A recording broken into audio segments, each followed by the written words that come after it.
आज आपण संवाद या घटकाविषयी माहिती घेऊया। संवाद हा घटक पाहण्या अगोदर आपण संवादात्मक कोणकोणत्या गोष्टी संवाद या ठिकाणी लक्षात ठेवणं गरजेचं आहे हे आपण पाहूया।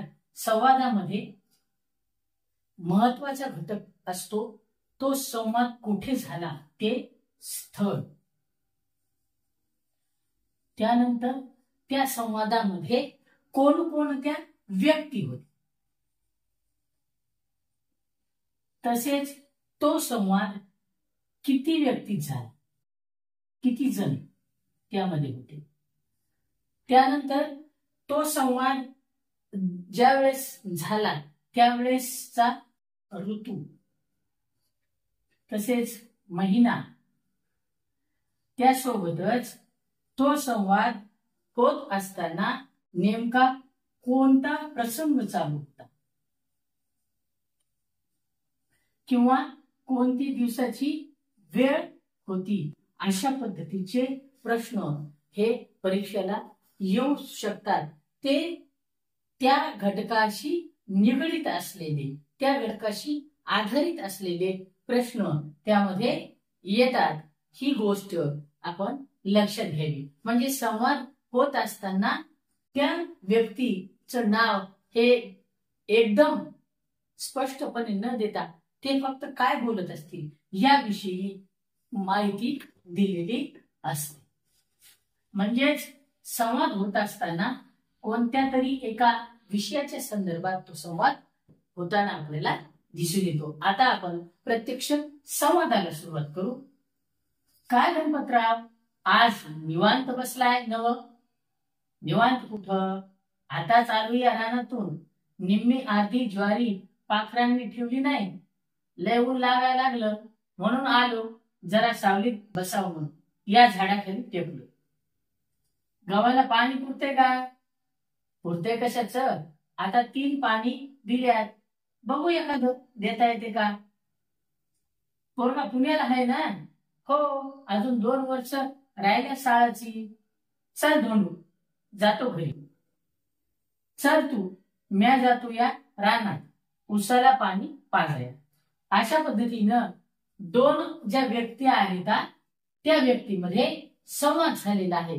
गणपतराव आणि धोंडू या 2 व्यक्तीमध्ये संवाद झालेला आहे। तर यावर आधारित प्रश्न कसे येऊ शकतात? आधी सांगितल्याप्रमाणे स्थळ, महिना, किती व्यक्ती, कोणता वेळ, कोणता प्रसंग, काय झाला असेल, वेळ कोणती, या गोष्टीवर आधारित प्रश्न हे येतात।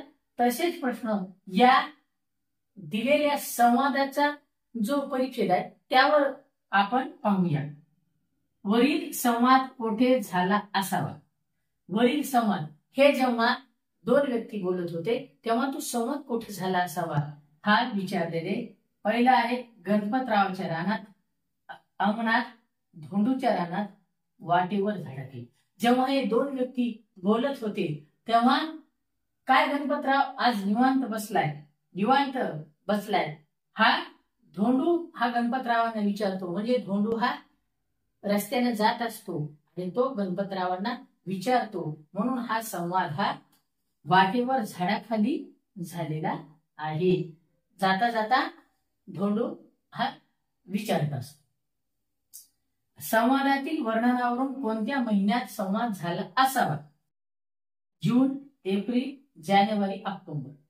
आता जेव्हा यांचा संवाद होत असतो तेव्हा गव्हाला आता 3 पाणी दिल्यात, बघू एखादं येते का, एखादं देता येते।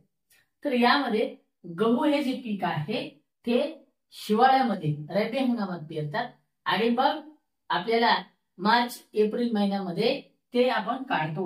म्हणजेच यामध्ये दिलेले जे महिने आहेत हे काढणीच्या अगोदर म्हणजे एप्रिल होणार नाही, जून मध्ये देखील होणार नाही, ऑक्टोबरच्या नंतर त्याची पेरणी करायला पाणी 3 दिलेले आहे। म्हणजेच हा जो संवाद आहे तो जानेवारी महिन्यामध्ये घडलेला असावा हे या ठिकाणी सांगते। तिसरा प्रश्न आहे गणपतराव आपल्या रानात कशाला गेले असावे? गणपतराव आपल्या रानात कशाला गेले असावे मळणीला, राखणीला, पेरणीला, खुरपणीला. आता जो वरचा संवाद आपण पाहिला त्यावेळेस गणपतराव म्हणतात की निम्मी आरती ज्वारी पाखरांना ठेवली नाही, ऊन लागायला लागलो म्हणून आलो. म्हणजे ते आपल्या शेतातील ज्वारीची राखणी करण्यासाठी आलेले आहेत, म्हणून यातील राखणीला हे उत्तर बरोबर आहे.